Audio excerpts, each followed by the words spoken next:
the first step of one's podcasting strategy should be, what of all the possible outcomes, what is the one I would want my podcast to do for me? Is it to grow my network? Is it to get speaking gigs? Is it to get people into my Facebook group? Is it to get people to buy my video course? Is it for people to buy my book? Is it for people to hire me as a consultant or coach? I think that that's really the first question. And then everything has to basically lead to that direction. So the content you publish, the format you choose, the content you create, the people you interview, if you interview people, the platforms you promote your podcast on, all those factors should be basically pieces of the puzzle, which is your ideal goal.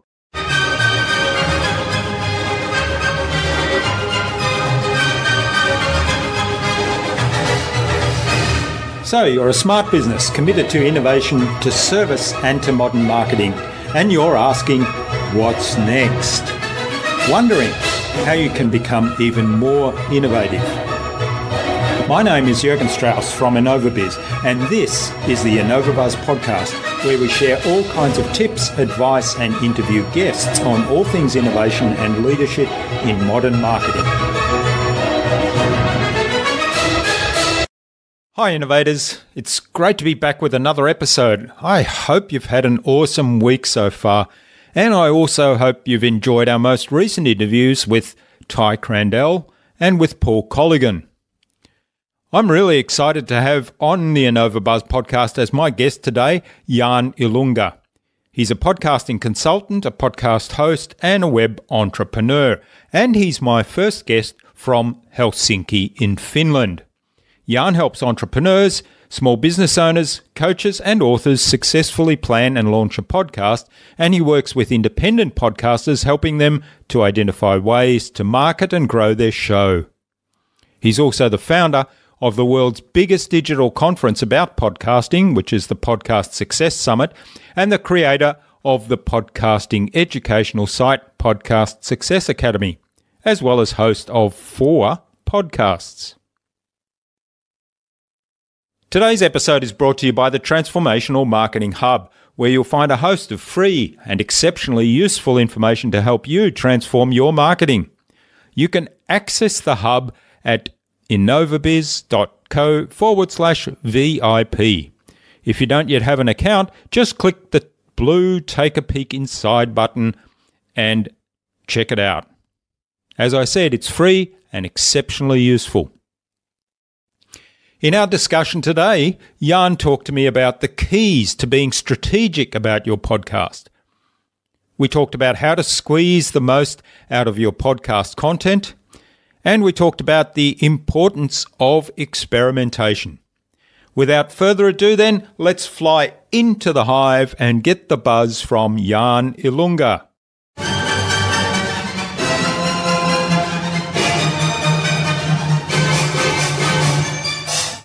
Hi, I'm your host Jürgen Strauss from InnovaBuzz, and I'm really excited to welcome to the InnovaBuzz podcast today from Helsinki in Finland. I think this is the first guest we've had from Finland, Yann Ilunga. Yann is a podcasting consultant, a podcast host, and a web entrepreneur. He helps podcasters, marketers, and coaches with podcast strategies, with systems, with marketing, with hosting, and with podcast guesting, and also with building their community. So welcome to the InnovaBuzz podcast, Yann. It's a real privilege to have you as a guest. Jürgen, the pleasure is mine. I'm so ready to get my InnovaBuzz up. Great. Yeah, well, we should have fun today. Jennifer Longworth, who was on episode 150 of the InnovaBuzz podcast, suggested we speak with you, Yann. So a big hello to Jennifer. Yeah, absolutely. You're also founder of the Podcast Success Summit, which is the biggest online conference about podcasting, and you're creator of the Podcast Success Academy, which is an online learning site, and you host 4 podcasts at last count. Now, I may be out of date there. It might be more, but your website says you've got 391 podcast episodes created, which is very impressive. So obviously an experienced podcaster. And as a podcaster myself, I'm really looking forward to geeking out with you about all things podcasting. Love it. Now, before we start talking about podcasting and podcast strategy and systems, let's find out a little bit more about your background. Where did you start your journey, and how did you get to where you are today? What were some of the pivotal moments? Yeah, absolutely. I'd love to answer that question, Jürgen. Well, I'm originally from the Italian-speaking part of Switzerland. So, yes, there is people who speak Italian in Switzerland. And no, I'm not Italian.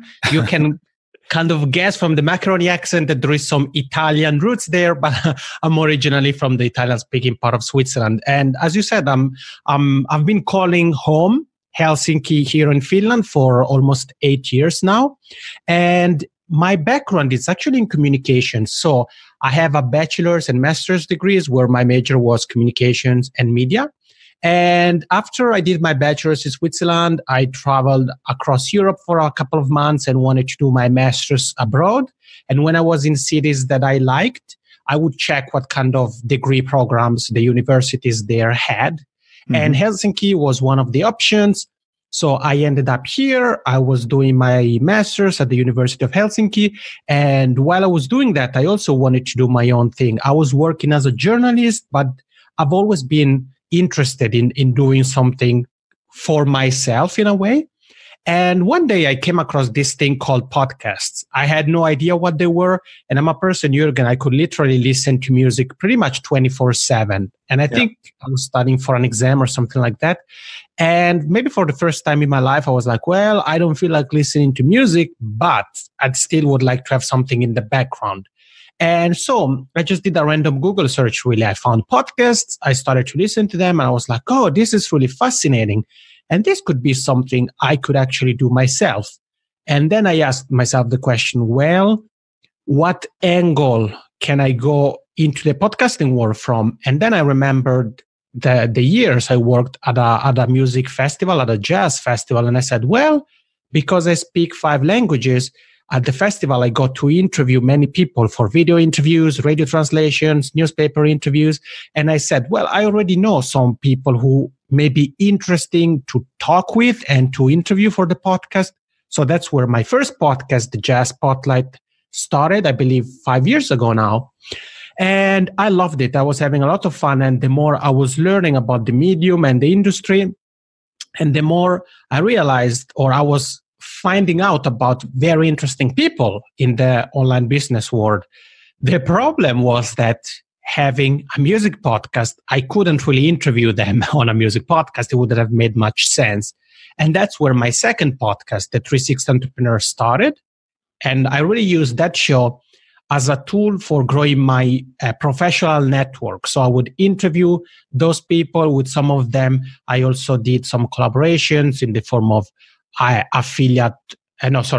webinars. You mentioned the Podcast Success Summit. So I interviewed some of them for my digital conference. And as I was doing that and I started to do some work in the digital marketing space, more and more people started to come to me, Jürgen, and they would ask me questions about podcasting, all kinds of questions, hardware related. So what gear do I use? How have I managed to interview Grammy Award winning artists, New York Times bestselling authors, and this and that? And then at some point I said to myself, wait a second, instead of focusing on digital marketing, developing websites, I keep getting questions about podcasting. I ought to take a look at podcasting again as a possible opportunities for work. And that's where I started to do consulting. And then I realized that, this is really where I should focus my efforts, my attention, my resources. And that's how I really became somebody who focused on podcasting as a podcasting consultant. And then I also started another podcast called The Podcast Lab, which is all about podcasting. And now podcasting is really the air I breathe, basically. Yeah. So it all sounds so planned. When you started out and discovered podcasting, yeah.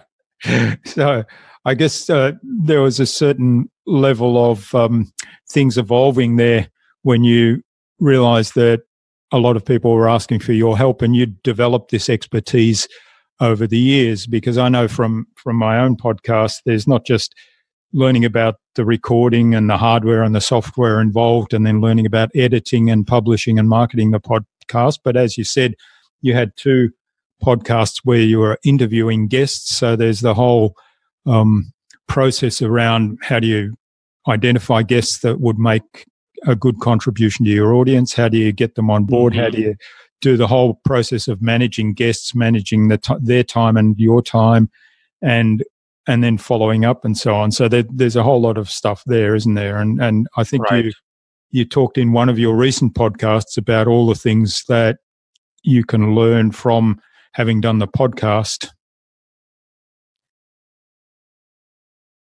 Yeah, so to me that's a lesson that applies to a lot of things, I think. So talk to us a little bit more about that, because I think there's a lesson in that for even when people aren't doing a podcast, for many business owners. Yeah, absolutely. I mean, I think, and that's something that it's true even for other forms of communication. For example, if one creates videos, or if one has a blog, or does Facebook Live or things like that, I think that the mistake that many people make is that they don't really look at the medium as a strategic asset for their business. And obviously, I'm referring to people who, for example, have a podcast related to their business, like in your case, Jürgen. If somebody were to podcast just for fun, then it's a different story. But I think that oftentimes people don't really look at everything they have to offer and everything that their podcast potentially can bring their way. For example, some people just say, well, I want to interview big names. And when you ask them why, they don't really know. And for me, for example, if I were, a coach in the health space, I wouldn't necessarily want to interview big names. I would want to interview people who could potentially become clients. On the other hand, if you were to say, well, okay, I want to interview big names at the beginning to increase the status of my podcast, so that then when I pitch a potential guest, I can say the list of previous guests includes this person, that person, and that other person, then those are decisions that make sense. So I think that people often have kind of tunnel vision, and they say, for example, okay, I want to interview big names, or I want to get sponsors. I want to monetize my podcast and I want to get sponsors. And they completely ignore other monetization opportunities that in some cases may even be quote unquote easier to reach. They are low-hanging fruit, but for whatever reason, they just focus on that one goal, which isn't always a bad thing, but sometimes it really leads to missing out on opportunities of growth, opportunities of business, and even opportunities of building relationships or growing one's network. So I would say it is good to be very specific with what you have, but at the same time, keep your eyes open and be aware of the fact that even though you may be focusing on one goal, there may be another goal or even a couple of goals that may be easier to achieve and that may even help you get to your big goal faster. Yeah, that's a really great point. And I often talk to people who wonder about monetizing their podcast, and they're so focused on advertising because that's all they really... Well, it's like you say, they just have tunnel vision. They focus on the advertising. They just think about that. And I say, well, unless you have tens of thousands in your audience, there's nobody really going to be spending big money advertising in your podcast. So you really need to look at the other opportunities, the low-hanging fruit, as you called it. Yeah, and stop trying to be like other people, because I think that's also a mistake. We often lack critical thinking. And I say we because I'm an independent podcaster as well, so I'm not part of any big popular network. And I think that the mistake we make is we say, well, if this person has achieved these results by taking these 5 steps, if I were to emulate him or her and take the exact same steps, I'm going to get the exact same outcome, which is absolutely not the case. And oftentimes we don't think that, this person may have just started his or her podcast, but has been blogging for 10 years. So they already have dozens of thousands of followers. Whereas if you're just getting started nowadays and you're really new on the scene, the new kid on the block, then you may have 0 people in your audience. And so even if you follow the exact same steps or you spend the same amount of money, you have the exact same tools, whatever, the end result of the equation isn't necessarily going to be the same. You have to have critical thinking and realize that there are different parameters, the fact that different audiences lead to different things. All those things are very, very important to keep in mind when you're thinking about your podcast and the strategy that revolves around it. Yeah, well, you mentioned the word strategy. So let's start talking a little bit about strategy and what kind of things need to be in place for a great podcast from the outset. Yeah, that's a great question. Well, I think the first thing is to really have a strategy. So what do I mean by strategy? Strategy, I think it's a bit of a sexy word nowadays, like there's plenty, like influencer being one of the other ones.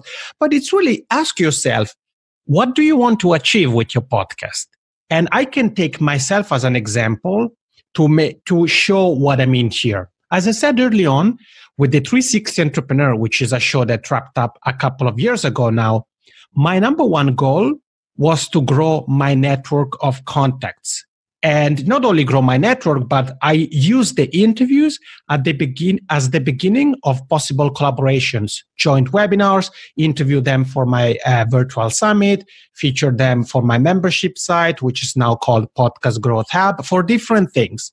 So it made sense to choose the format that made more sense for growing my network. So if I were to host a solo podcast, I wouldn't really have many interactions with people. Whereas if I focus on interviews, I know that every episode is going to help me add a person to my network, or most episodes, because some people may be already in my network. So that's one thing I did. On the other hand, with the Podcast Lab, which is my latest show, my newest show, and the one I really focus on, the goal of that show wasn't to grow my network. In fact, originally, I didn't even want to conduct interviews because, as you said, I've published with all my podcasts combined almost 400 interviews. And yeah, I started, even though I love interviews, I was like, I don't feel like doing interviews.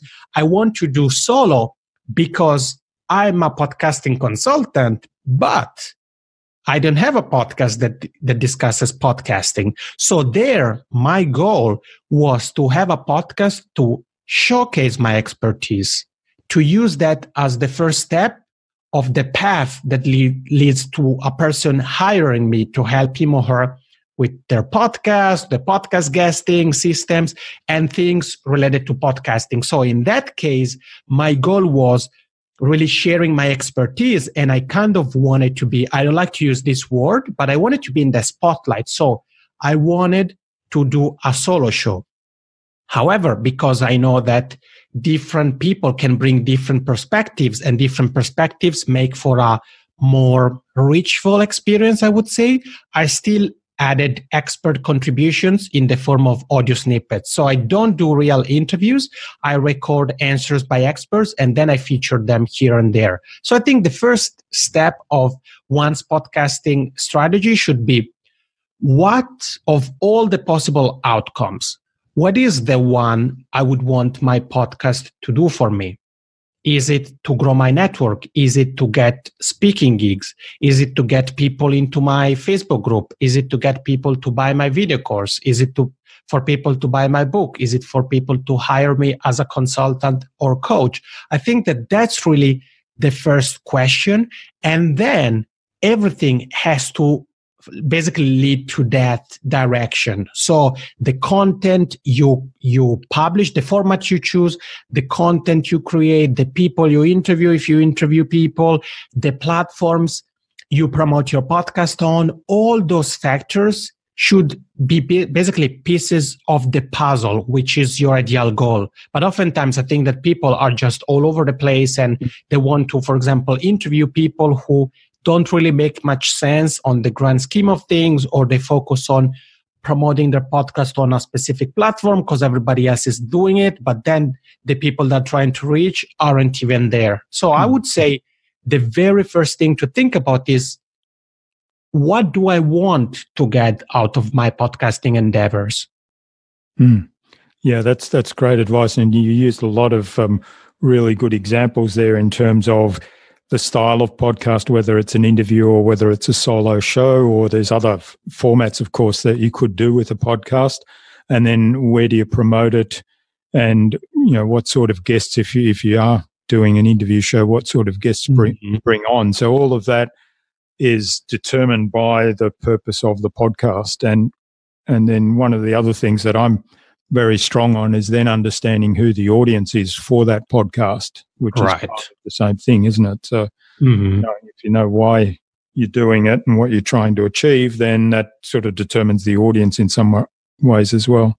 Yeah, so then you won't just post randomly on, in Facebook groups or send random messages to people on LinkedIn hoping to get a listener. I mean, I always wonder, well, it makes me smile when I get random emails, random tweets, random posts, whatever, when people trying to get me to listen to their podcasts. And I think, I'm not even a good fit for you, Sho. I'm not sure why. And I don't understand why because they need to spend the time, even though they just copy and paste the messages, but they still need to do that. So I'm like, why wouldn't you spend that time in a more strategic way and actually promote your podcast to a person or a group of people who are likely to listen to your show, and not basically just trying to promote it to everybody and their moms?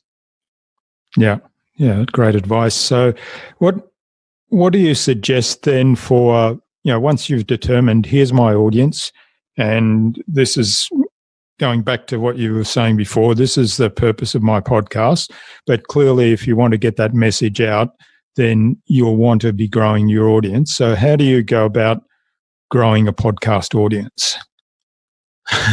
Well, I think that's $1 million question. And I would say the first keyword there is patience. I mean, I've seen a post in a Facebook group, and you can hear me, I'm a pretty laid-back guy. I like to have laughs, but sometimes I really get annoyed when I see people. I saw a post I think a couple of months ago, of somebody in a Facebook group about podcasting, and said something along the lines of, I've been podcasting for a couple of months now and I'm not seeing results. I'm thinking about quitting. What do you guys think?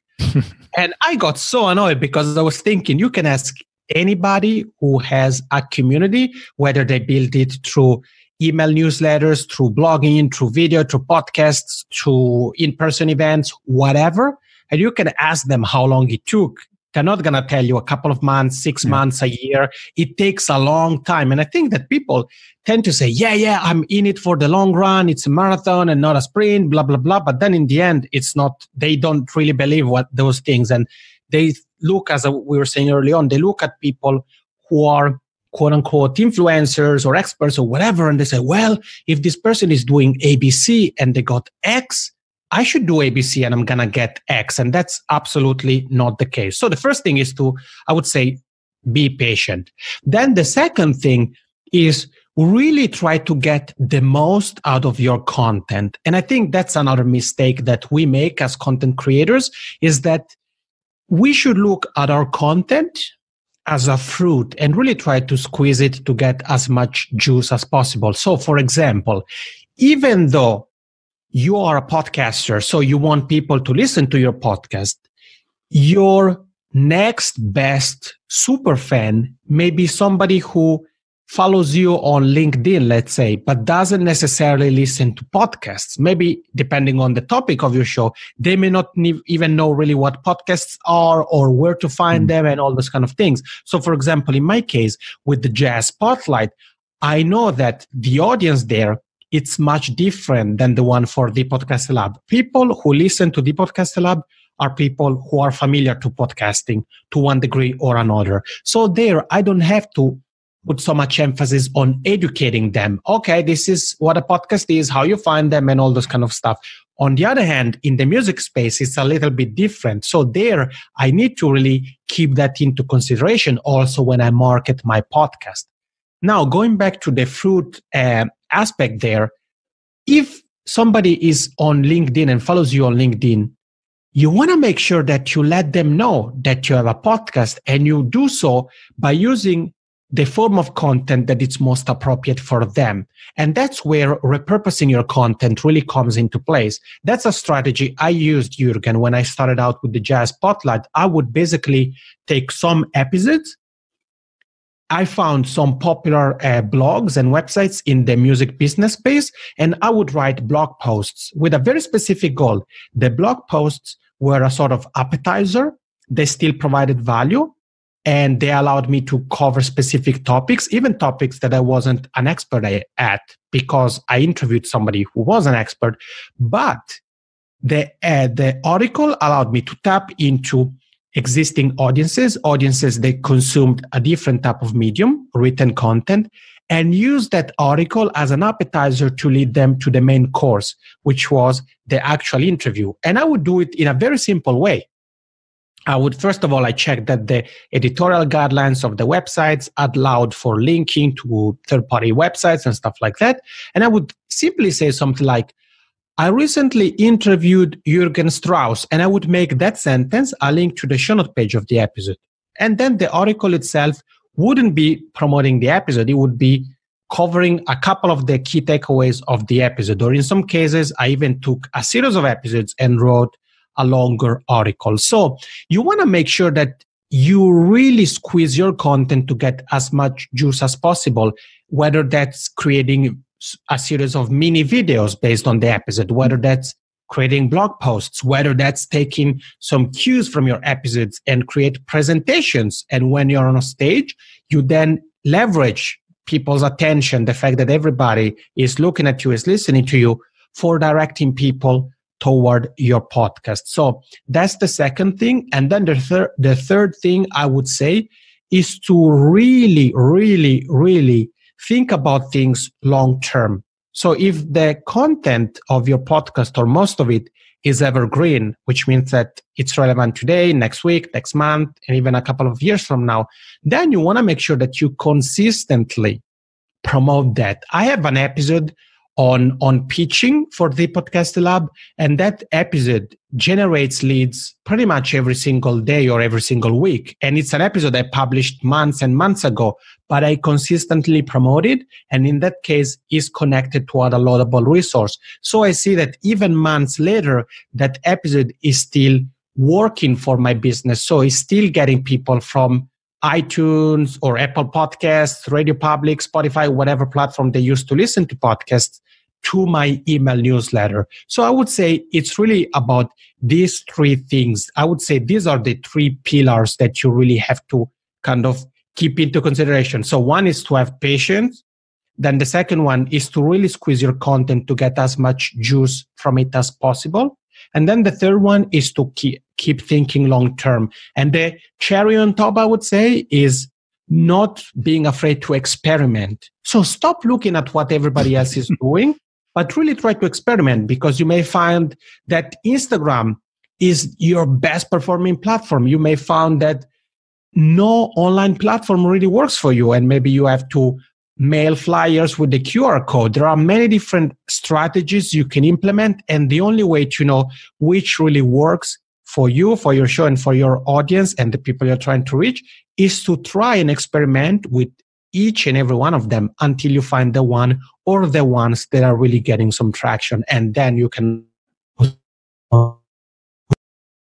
Whoops, we're losing the audio a bit there. Hopefully that's just temporary. So, yeah, that's great advice. I love the experimentation, because I think, as a podcast on innovation, that's definitely something that we encourage, and testing things out. And you have to be prepared to fail. So patience is important as well, because you're not going to hit everything for the big new winning idea. And may I add a point to your comment there, Jürgen? Yeah. And I think we also tend to think that, well, we have to share the most polished version of ourselves. And that's not really the case. For example, with the Podcast Lab, sometimes I run a series of experiments, and then I share everything. I share the results. And the cool thing about that is that the outcome of the experiment doesn't really matter, in the sense of, obviously it matters to me, but whether it's a failure or a success is not gonna change the way it is perceived by people. Practical example. When I launched my podcast, I used a platform called Thunderclap. Are you familiar with it, Jürgen? Yeah. I think they closed down recently, didn't they? Oh, okay. I didn't even know. And so I used it, and basically the potential social reach of my Thunderclap campaign to promote my podcast was of over 500,000 people. So my experiment was, since people always want downloads, I said, well, to what number of downloads does a potential social reach of 500,000 people lead to? And I don't remember the number, but I think it was something like maybe 132 people, something like super low like that, or even lower, to be honest. I don't remember. But people loved that because they said, they didn't really say, oh, that's a failure, you suck or whatever. No, they said, oh, thank you so much for really trying that out, sharing what it led to. And I, in that case, for example, I hope that people realize that it's not because you interview somebody who has a big network, for example, that his or her network is going to lead to your podcast or that specific episode to go viral, to become a hit.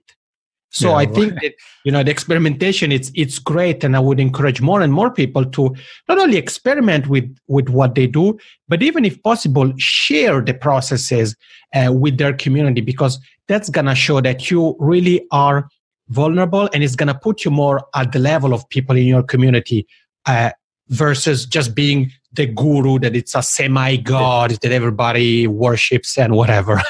Yeah. Well, I really love that advice, because I'm just about to launch a new podcast. In fact, it's already launched, but it's a soft launch. So episode 1 hasn't been uploaded yet, and it's called Tales of Marketing Transformation. And one of the things I'm talking about there is I want to share my mistakes in terms of, because I view those as feedback. So it's just right that there's feedback. So, okay, that didn't turn out the way I expected it to turn out, but what did I learn from that? And if I share those learnings with other people, then I'm adding contribution, but getting benefit out of the mistakes as well. So it gives me permission to make more mistakes. So I really like. And sometimes they work. I mean, sometimes the experimentation work out great, or even beyond expectations, which is also. So I love the philosophy of the experiment.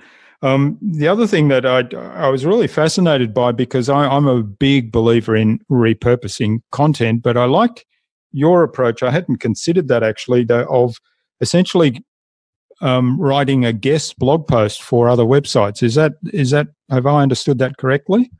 Yeah, absolutely. I actually have a very practical ninja tip that I can share if you like, Jürgen. Yeah. Okay, great. When people ask me, oh, Yann, you have been featured on Inc. and Forbes and this and that. And I always say, yeah. But remember, I'm just a regular guy from Helsinki, Finland.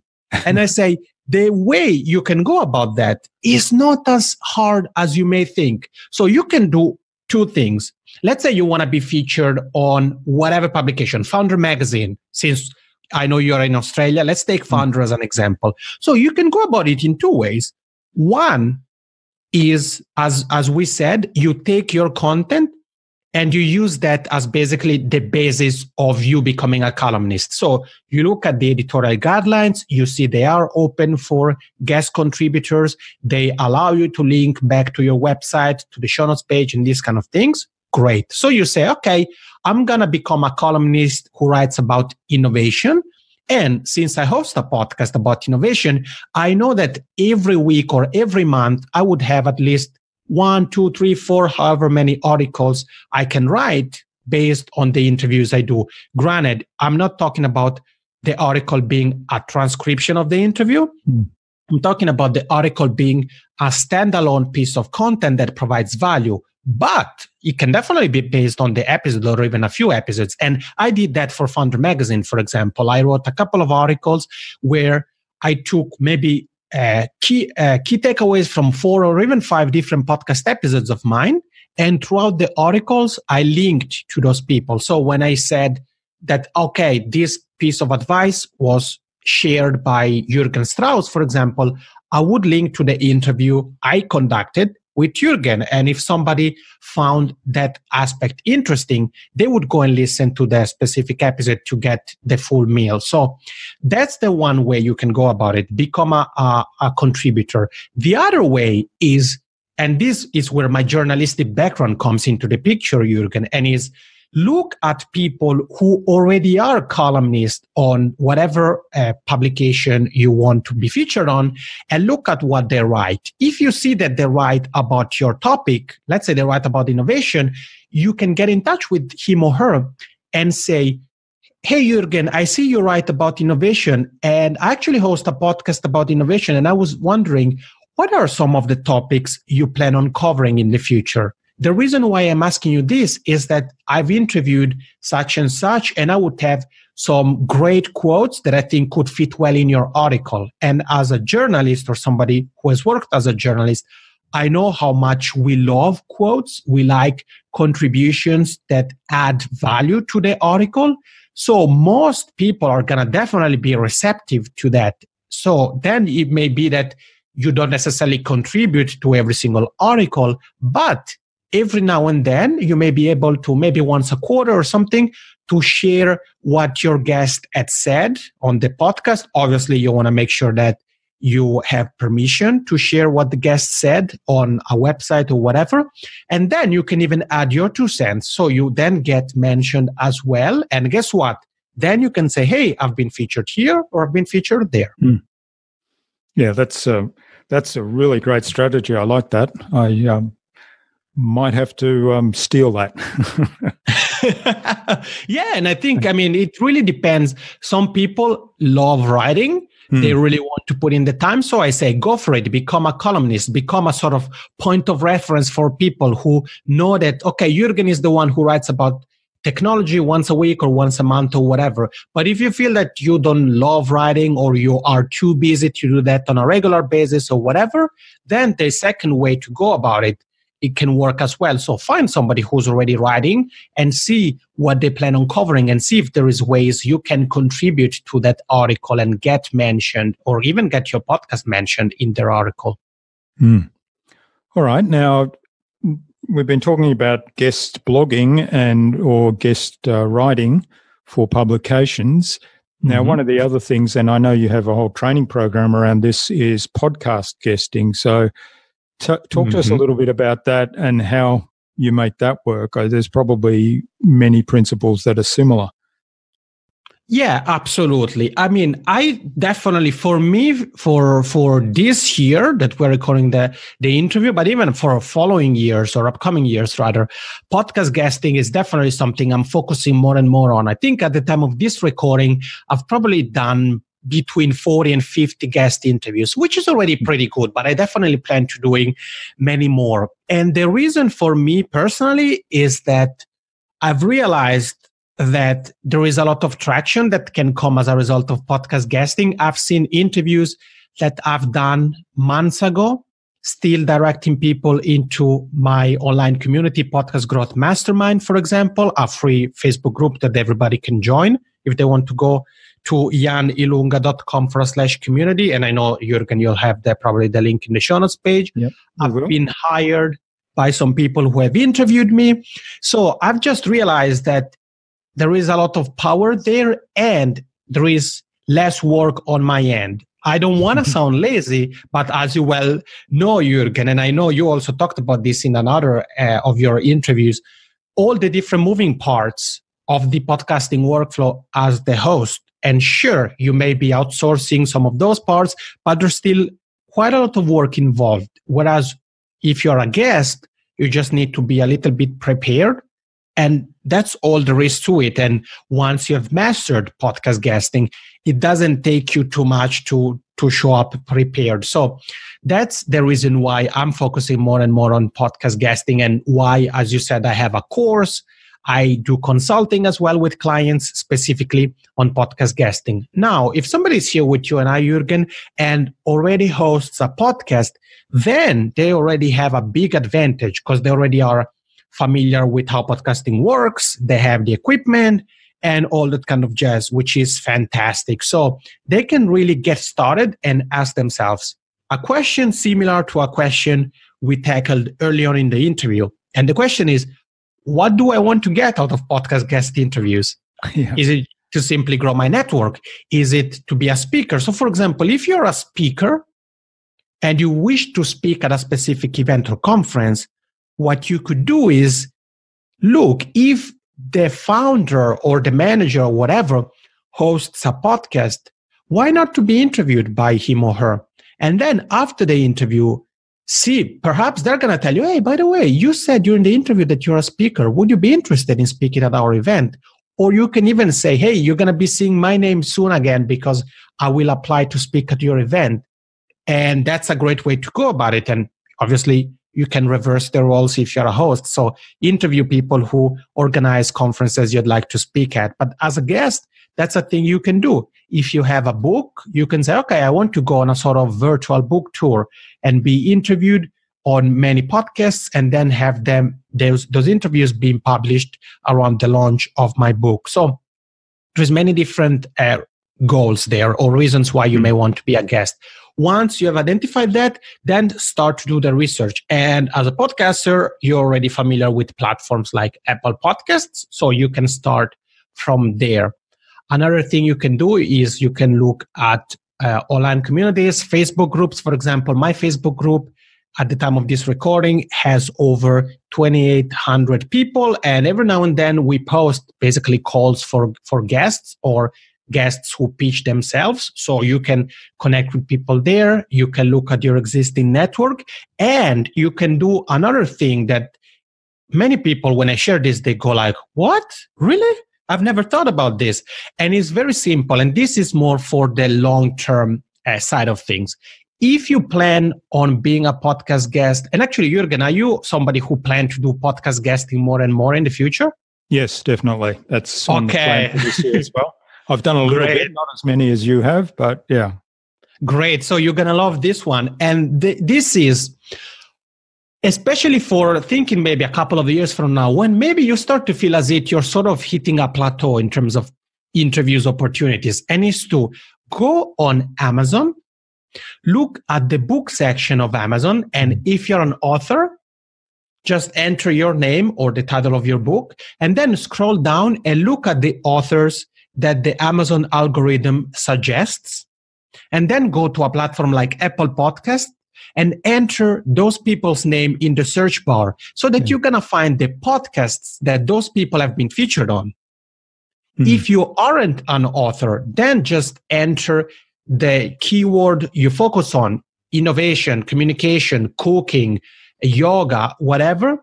Find some authors there that Amazon suggests you look into, or their books, and then do the same. So look at what are the connected authors, or then when Amazon says, people who bought this book also bought these other books. And then do the same, enter their names in the Apple Podcast search bar. And I refer to Apple Podcast because at the moment is the biggest podcasting platform. And then you're going to see the list of podcasts that have been featured on. So that is going to make sure that you never run out of potential, let's say, stages to be on as a podcast guest. So I would say those are the key steps you need to take in order to get started as a podcast guest in terms of the research and all those kind of things.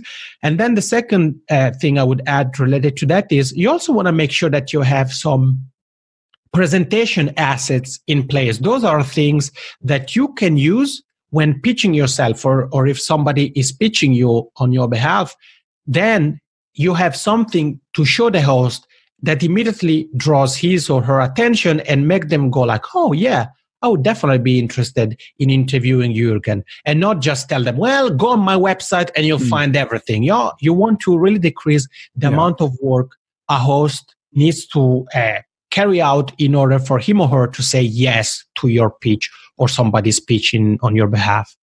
So have a dedicated page, and you've got a really good one that I might model off. So, but that's awesome.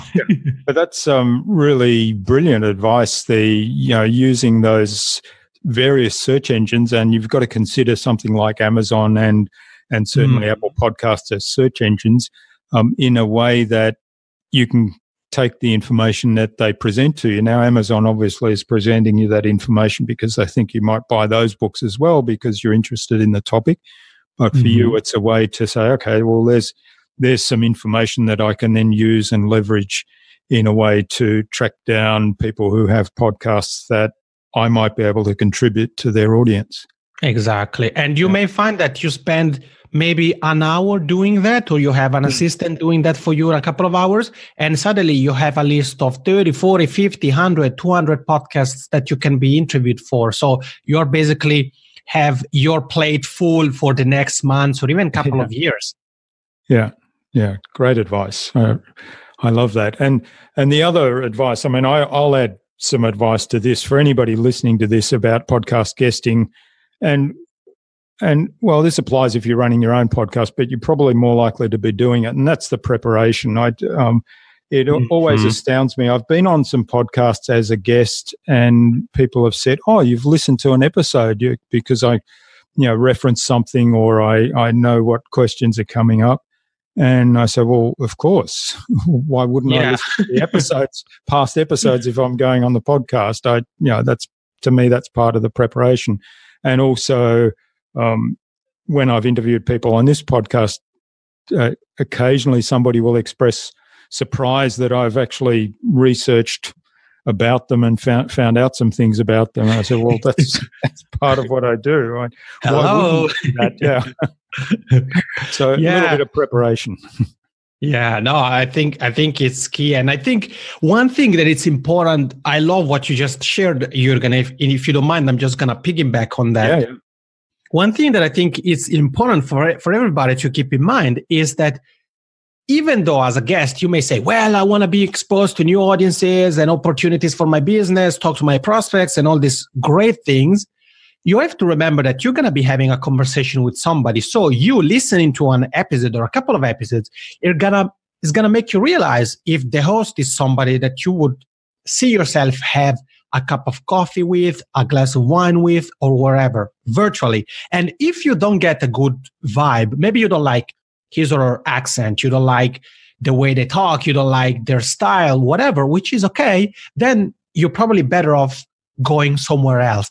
Because if you say, "Well, I'm gonna show up anyways," and somehow the quote unquote chemistry between you and the host isn't there, listeners who listen to the show on a regular basis are going to be like, "Okay, something is off in this episode compared to all the other episodes."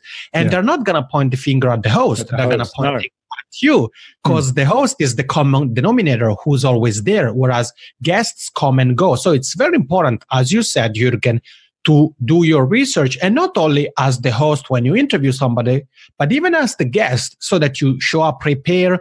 I mean, I've done interviews where the guest kept saying, "Hey man, thanks for having me." And when they say "man," for me, it's clear that, because they don't even know what my name is. And I smile, because I think, I'm probably not the only person who will make that connection. Also somebody who listens to the show on a regular basis.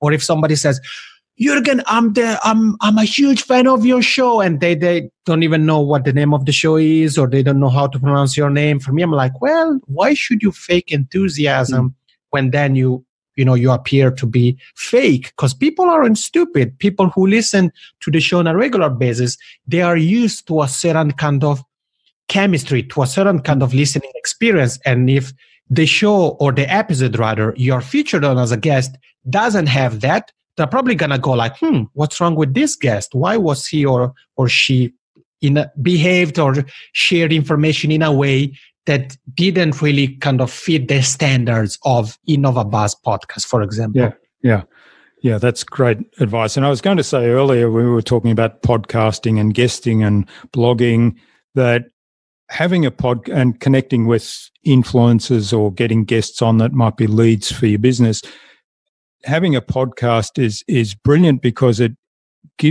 opens the door to that relationship. But the point I was going to make on top of what you're just saying is, it is a relationship that you're starting when you get on a podcast and either interview someone, as I'm doing, or you jump on somebody else's interview and you're a guest on their interview. It's kind of the start of a relationship, and to build on that. So, and it's also a relationship with the listeners. So for me, if the value is not coming through, if the fun that we have in our conversation is not coming through, then the relationship isn't going to go anywhere, and the relationship with the listeners also gets shaky. Yeah, and I'm not saying, and I think it's clear for everybody, but I want to say it out loud. We aren't saying that every single interview you do is going to be leading to something tangible, is going to help you get new clients. But I think that the mistake both hosts and guests make, and actually I see so many people make this mistake, is they chase. So if it's a host, as soon as the interview is finished, okay, thank you, bye, on to the next guest. If it's a guest, okay, thanks, bye, on to the next show. And sometimes simply having 30 seconds, 1 minute, or 2 minutes after the interview is finished can really lead to great things. So I would say if you have 30 minutes time slots as a guest or even as the host, always make sure that you have 1 minute or 2 minutes after the interview, after you've stopped recording, to have a quick chat with the host, because more interview opportunities may come as a result. The host may be interested in something you said on the podcast. Maybe they want to hire you, or other way around. Maybe they host a conference, they would like you to speak there, or they have a collaborative idea. So always make sure that you have a couple of minutes, even just 1 minute after the interview is finished too. Because for me personally, when it comes to building something with the host and the guest, that's often where the magic really happens. Sure, the interview itself, it's fantastic and it's a great time. But typically the interview, it's more for the listeners, whereas the post-interview chat is really for you and the host or you and the guest. Yeah, I find, I did ask you if you could stay on for a minute afterwards, and generally I just look for feedback on how the interview went from the guest's point of view and how I did as an interviewer. But sometimes that conversation leads somewhere else, and then I do a lot of follow-up. So it's in the follow-up where sometimes other things come of it, and I have had business come of it, and I have had an opportunity. In fact, in a week or two, I'll be on a creativity summit with Jamie. Jamie. Is it Jamie? Can it be Jamie J? No. Hang on, no. Have I got it open over here? Anyway, it'll be gone by the time we publish this. So Jamie Greenberg, and anyway, that came about out of our podcast, but it was in the follow up later on. So I think it's nice. Important. And I say at the end, that's kind of my standard wrap up. Let's keep in touch, but I really mean that. So it's not. It's not. So I do a lot of follow up. Yeah. Yeah, and if somebody if you leave an interview and you're like, well, yeah, and you don't feel like connecting with the host or the guest further, that's fine. I'm not saying that every interview you do, the person should become your best friend. But if you had a very good time, I think you would be making yourself and him or her a disservice by not keeping in touch, as you well said, Jürgen. Yeah, well, I could talk for ages about podcasting and all the benefits of podcasting and how to do it. And clearly, you have a lot of experience and you really know your stuff. But I'm respectful of your time, so I think it's time we move on to the Buzz, which is our innovation round, and it's designed to help our audience who are primarily innovators and leaders in their field with some tips from your experience. So I've got 5 questions, and hopefully you'll give us some really insightful answers, in addition to all the insights you've given us so far, that's going to inspire people to go and do something awesome today. So what's the number one thing you think anyone needs to do to be more innovative? Oh, Jürgen, I've never thought about this question. Can I quickly make a side comment before answering the question? Yeah. Because what has just happened here, it's a great example of the fact that if somebody wasn't prepared, one would be like, oh, wow, that's a great question, and I need half an hour to think about it. Yeah. But if somebody listens to your show, they know that the buzz is really a present part of your show. And I'm laughing because I have a client who has a similar segment in her show where she has a series of questions that are asked to every single guest. And sometimes I smile when people are like, oh, wow, I've never thought about this. And I'm like, well, had you listened to any episode, that's right, you would have had the answer. So to answer your question, Jürgen, the number one thing to be more innovative, I think it ties into what we were talking early on, really, which is not being afraid to experiment and also have patience. I think we are so used to everything being so fast and getting results immediately and this and that, that sometimes we don't realize that for certain things to work, there has to be a window of time. So for certain numbers to have statistical relevance, 2 hours, 1 day, 1 week isn't a good chunk of time. So don't be afraid of experimentation, and really set time apart to experiment and be patient, and you're going to see experimentation working with you one way or another. Yeah, that's great advice. I love that when you said it earlier, and I think that really fits in with the innovation tip. Yeah. So what's the best thing you've done to develop new ideas or new products?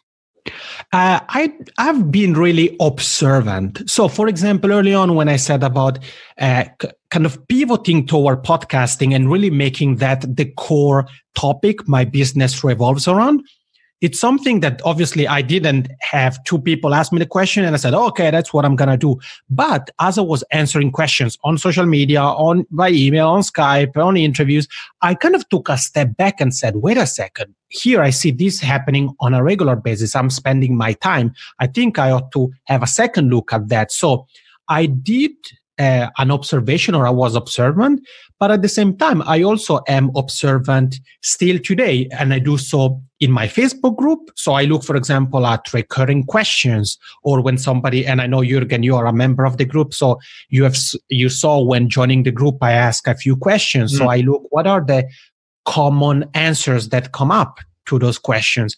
I look at my own content. What are the popular types of podcast episodes? As I said earlier on, for example, there was the one about pitching is doing very well. But I also tap into my community. So I may ask questions through polls. I may ask questions to people even outside of my community. So I would say be observant and really tap into what's around you, whether it's members of your community that you can poll, that you can ask questions to. You can look at what their popular or frequently asked questions are, as well as outside of your community. Even if you're just getting started, you can join Facebook group, whatever, and look at what people say. And that's where you may come with a very good idea, or you may come up with kind of validation with an idea that has been at the back of your mind for a while now. Yeah, that's great advice. And I like that you say, you ask a lot of questions. So it's not just looking at something and deciding this is it, but actually asking questions and validating the thought process. So, yeah, great advice. What's your favorite resource that you use most often? Yeah, there are a couple of things. I would say as a kind of umbrella term, I would say processes. And then in terms of actual tools, I would say project management tools. So I'd been using Trello for years, and I still am using it, and I love it. But over the last maybe 4 months or so, I've started to use another project management tool called Plutio. And I like the fact that Plutio really tries to be the one tool that one needs to use. So they basically allow you to really centralize many of the tasks you carry out. So project management, communications, invoicing, and they have down the road, they have also scheduling. So I may use that for scheduling as well. So for me personally, I think that when it comes to innovation and productivity is about processes. And I would say project management tools are a must. Something like Zapier can really help you make different tools communicate. And I would also add something like a live chat tool. I use one called, I think it's pronounced CurioBot, which basically allowed me to create different bot sequences to have on my website, because you can't expect a person who visits your website or who visits a specific web page to take the exact action you would like them to take. And I think that a bot can really help them can help you show them the way, so to speak. Processes, task management or project management tools. And if you want to even kind of take that to the next level, something like Zapier for automations and a bot tool can be very powerful. Yeah, that's great advice. I haven't looked at Plutio. I looked at it in the early days. We have used Trello, but mainly we're using Asana, right? Asana now. So, might have another look at Plutio, but I have to own up to being a shiny toy addict, so I need to make sure I don't get. You should have told me earlier. I wouldn't have mentioned Plutio. That's why I asked the question, because I like learning about things that Right. you're using. But I know you're a big fan of systems and processes and having everything documented, and I have that in my list of things to talk about. But I know that we're getting tight on time, so we'll move on to the fourth question. Then, what's the best way to keep a project or a client on track? Yeah, I would say 2 words or 3 words. The first ones are four words. I lost count here. The first ones are project management tool, and the last word is calendar. So whether it's Asana, it's Trello, it's Bluedio, it's Basecamp, it's anything else, you want to have a project management tool, and then you want it connected to a calendar. For me personally, that's the best way to keep everything I work on my own business on track, as well as the work I carry out with clients or for my clients. So you have the deadlines pop up in your calendar along with exactly and so on. Yeah, exactly. Yeah, that's a really good way to do it. All right, what's the number one thing anyone can do to differentiate themselves? Yeah, I mean, this is something you have already had this answer in a past episode about the being yourself. Yeah. But I think I would really say be yourself 100%. So I want to, because I think, okay, here's what I'm going to share that maybe makes the point come across for people. One of the most recurring feedback I get from people who listen to my podcast guest interviews and are people who didn't know about me, they say, "Oh, I really love your style. You're such a laid back guy." So even though the content is great and they praise me about that and yada, yada, most times people talk about that aspect and the fact that, for example, I make fun about my Macaroni accent. I try to make jokes. I laugh. And I think that's something that make people gravitate toward me. And it's something that makes me stand out. So I'm not trying to be, when I started out, I thought that I needed to be formal in order to be professional.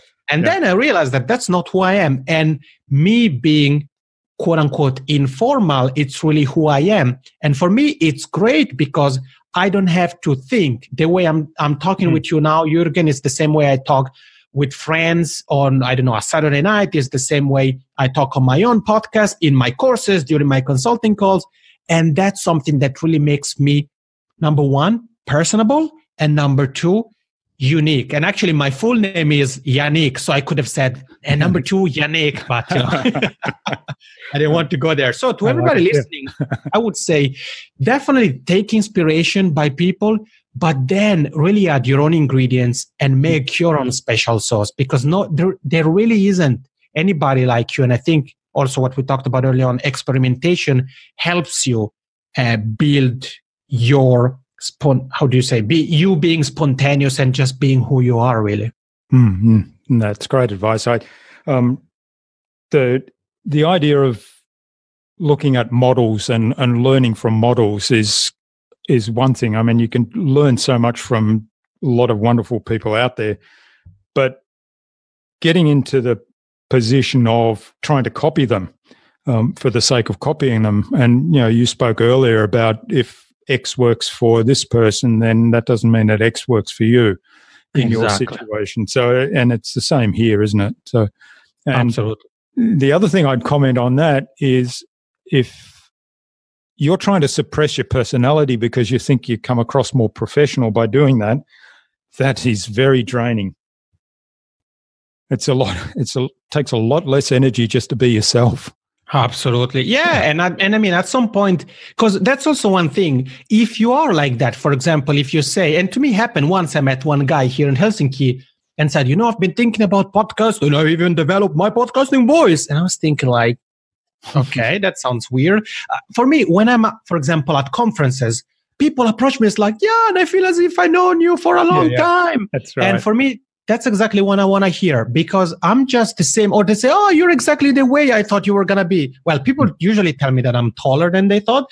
But when it comes to my personality, and I say, well, yeah, because I'm just me. So I think that you being just the way you are and embrace your flaws. For example, English is not my mother tongue. I make mistakes. I trip on my tongue.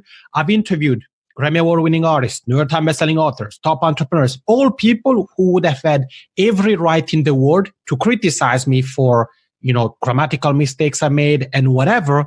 And nobody have ever told me anything in a negative way. We may have made jokes about them, about my accent and stuff like that. And that's something I embrace, and that really makes me who I am. Well, I think you don't need to be ashamed about your English at all. You speak, 6 or 7 languages? So, well, no, a couple less than 7. I wish. Yeah. Okay. It's funny because in Australia, it's this is going off on a tangent a little bit, but in Australia, English is the number one language, and unfortunately, it's changing over the last 10 years or so. But before that, people were really reluctant to embrace any other language or even culture other than English, and now it's changing a little bit because the heavy influence of migrants from all around the world. So there's a big Chinese population. There's from other Asian countries as well. So that the Mandarin language is widely spoken. Right. Other European languages are widely spoken. So people are starting to embrace that, and it's changing a little bit. But the idea that there is just one language, and if you don't speak that language, you don't fit in, is kind of, to me, an anathema. Yeah, well, and I mean, obviously, this is a topic for a completely different interview, but I think it also has to do with geography. For example, for me, I can really see that in that respect, the difference between Finland and Switzerland. Now, Switzerland is in the middle of everything. You drive a couple of hours in any direction, you're in a different country. We are a country with 4 national languages. So for me, it's kind of normal. Being at least bilingual or trilingual or whatever, it's kind of normal. But then when I moved to Finland, which is already more isolated, I've realized that, of course, it makes sense. And what you said about Australia, for me, it's not surprising, because if one thing, and I love Australia, I've had the pleasure of being there. But if we really think about it geography-wide, it's a huge island. So it kind of makes sense that in a way it's been more isolated than a country like Switzerland or Germany, which are really in the heart of many other, or not in the heart, but in between many other countries. And it's relatively easy to get influences from, I don't know, Poland or Italy or France or whatever other country. That's right. Yeah. All right. Well, thanks, Yann. This has been really fantastic. Where can people reach out and say thank you for all that you've shared with us today in this fun interview?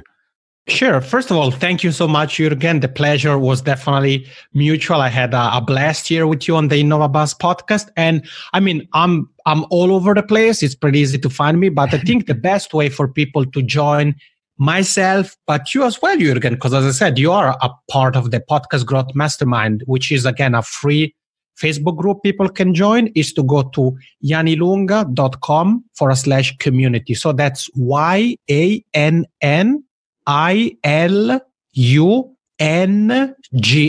So yannilunga.com/community. And you can join there. Jürgen, myself, and thousands of podcasters, people in the podcasting space, and podcasting enthusiasts from pretty much all over the world, really. Yeah, and we look forward to seeing you there, and I'll have a link to that in the show notes so that it's easy for you to click through. Now, what's the number one piece of advice you'd give to any business owner who wants to be a leader in innovation?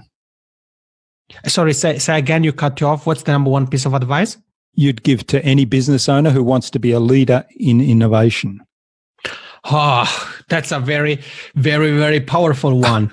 Well, I would say that leaders, for me personally, and especially when it comes to innovation, are people who aren't afraid to look, think, and act outside the box. So this ties also into experimentation that I had talked about early on, but I really believe that it is like that. So if you want to be a leader, and even more so if you're in the innovation space, really try to look, think, and do things that are a little bit outside the box. And in a way, things that maybe some people, when hearing about those, they may go like, this person is crazy, or really? Are they really doing that? Because oftentimes those are the people that ended up at some point being the ones that are kind of pioneers or trailblazers.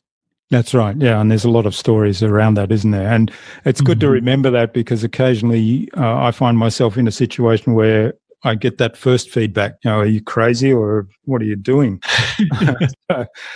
If you believe in what you're doing, then remember that those people often cause the change. The people, what did Steve Jobs say? The people that are crazy enough to think they can change the world often are the ones that do.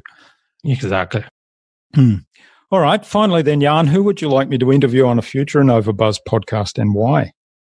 Yeah, well, I mean, I know so many people, so I could make you like a list of thousands of people, but I would probably... I want to do this for the long term, right? Patience. Yeah, I mean, I can definitely share that maybe later, but for people, to respect people's times here, the one person I would probably mention right now is my friend and client, Twyla Kay, and her name is spelled Twila, and her last name is Kaye, and her site is twilakay.com. And the reason why I would mention her is that she covers a topic that it's kind of underrepresented in the business space, but I think it's one of the most impactful things, which basically is relationships for business people. So she shares advice for example, entrepreneurs, business owners who have a spouse or have a partner or things like that, or have a family, as well as for the spouses of somebody or partners of somebody who is a business owner. And I think it's not necessarily a sexy topic like technology and this and apps and web design, but I think it's something really important, because at the end of the day, we are people. And if we go through a tough time in our personal life, whether it's because of our relationship, anything else, that is definitely going to affect our performance and the impact we have on our business. So because of that, I would say that a conversation with Twyla Kay would definitely be very interesting for everybody who loves InnovaBuzz and who really wants to hear more about what are some of the things I should be on the lookout for, or I should try avoid, so that I don't, for example, my life choice of starting a business doesn't have a negative impact on my partner, or what can I do, or how should I take the times where my partner who runs a business is stressed or anything like that. Yeah, that sounds like a fascinating topic to explore in more depth. So I'm really looking forward to that, and we'll get great and happy to introduce you to her. Yeah. All right. Well, thanks so much for sharing your time and your insights with us today.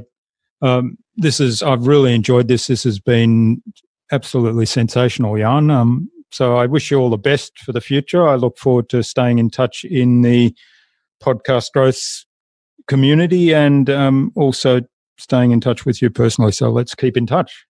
Absolutely. Thanks again, Jürgen. Thanks.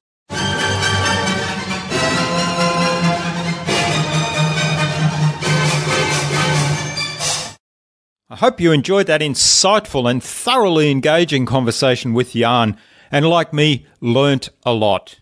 Yann is so full of great ideas around podcasting and is clearly passionate about the medium. I love the suggestions of using the content of your podcasts to write guest posts in other blogs or articles in publications as a means to grow your audience. I might steal that idea myself, in fact. He also shared some innovative tips to find potential podcasts to be interviewed on. Of course, there was so much more in the interview with Yann, and I'd love to know what you took away from Yann's episode. Leave a comment below the blog post, which can be found at innovabiz.co/Yann Ilunga. That is YANNILUNGA. YANNILUNGA. All lowercase, all one word, innovabiz.co/Yann Ilunga. You'll also find contact information for getting in touch with Yann there, as well as links to his website, his podcasts, and the other resources that we spoke about. Yann suggested I interview Twyla Kay, a relationship coach and business consultant, on a future InnovaBuzz podcast. So Twyla, keep an eye on your inbox for an invitation from us to the InnovaBuzz podcast, courtesy of Yann Ilunga. Remember to visit innovabiz.co/VIP to access the Transformational Marketing Hub and all its free and exceptionally useful information to help you transform your marketing. Tune in again next week. We've got more fantastic guests lined up, including TV anchor and co-founder of Lady Drinks, Joya Das, Oscar Trimboli of the Deep Listening podcast, as well as Simon Lamy of The Brain Wheel. Stay connected. Subscribe to the InnovaBuzz podcast so you'll make sure you'll never miss another episode. Head on over to innovabiz.co/subscribe. We'd also love you to leave us a review because what you think matters to us. Take some of the ideas you've heard today and apply them in your business. Any thoughts, ideas, suggestions, or questions, then share them in the comments below the blog post. And remember, if you want to get better marketing results than you ever have, join our fantastic Facebook community at the Tales of Marketing Transformation Facebook group. All you have to do is go to innovabiz.co/TMA. It's free to join. I hope to see you there soon. Until next time, I'm Jürgen Strauss from InnovaBizz. Remember to be awesome and keep innovating.